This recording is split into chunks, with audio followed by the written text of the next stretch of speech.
দ্বিতীয় মেয়াদে প্রেসিডেন্টের ক্ষমতা গ্রহণ করে যুক্তরাষ্ট্রে অনিবন্ধিত অভিবাসীদের জন্মসূত্রে জন্ম নেওয়া শিশুদের জন্মগত নাগরিকত্ব বাতিল করতে একটি নির্বাহী আদেশে সই করেছেন Donald Trump.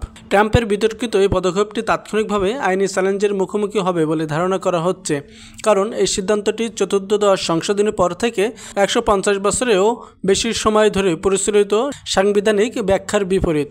Protecting the meaning and value of American citizenship শীর্ষক নির্বাহী আদেশে বলা হয়েছে, 2025 সালে 19 ফেব্রুয়ারির পর যুক্তরাষ্ট্রে জন্মগ্রহণকারী শিশুদের নাগরিকত্ব দেওয়া হবে না, যদি তাদের মা অবৈধভাবে দেশটিতে থাকেন বা অস্থায়ীভাবে যুক্তরাষ্ট্রে বসবাসের জন্য অনুমোদিত হন, মার্কিন নাগরিক বা স্থায়ী বাসিন্দা না হন।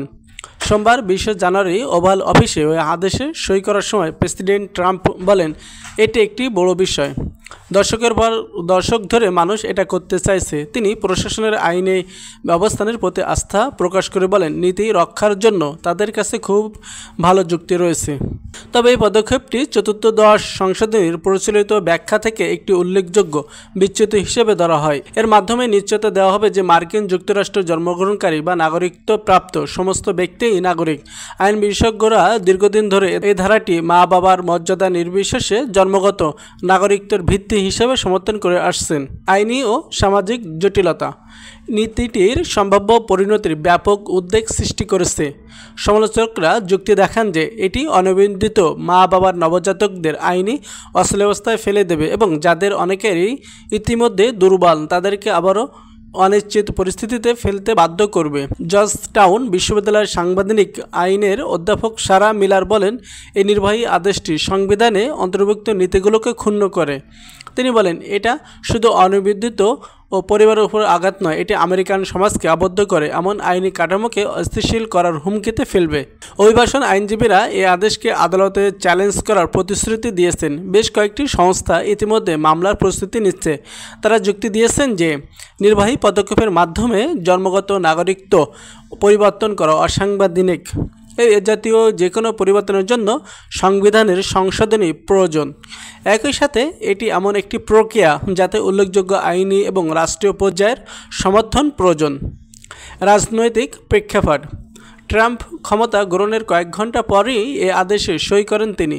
এটি তার প্রশাসনের কঠোর অভিবাসন নীতিকে অগ্রাধিকার দেওয়ার ইঙ্গিত দেয়।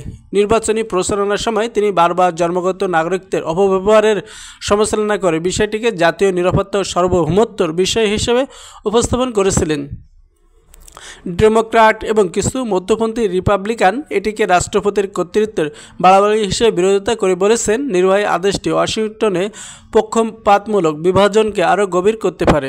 অন্যদিকে নীতিটি অভিবাসন সম্পর্কে দীর্ঘদিন উদ্বেগের সমাধান করবে বলে পাল্টা যুক্তি দিচ্ছেন ট্রাম্পের সমর্থকরা।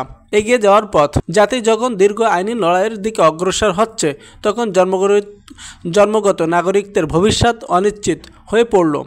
আপাতত নির্বাহী আদেশটি যুক্তরাষ্ট্রে ইতিমধ্যে জর্জরিত অভিবাসন বিতর্কে জটিলতা আরও একটি স্তর যুক্ত করেছে। 1868 সাল থেকে আমেরিকান নাগরিকত্বের মূল ভিত্তি হয়ে থাকে সাংবিধানিক নিশ্চয়তাকে নতুনভাবে সংজ্ঞায়িত করার। ট্রাম্প প্রশাসন প্রচেষ্টাকে আদালতে কীভাবে ব্যাখ্যা করবে তা এখন দেখার বিষয়।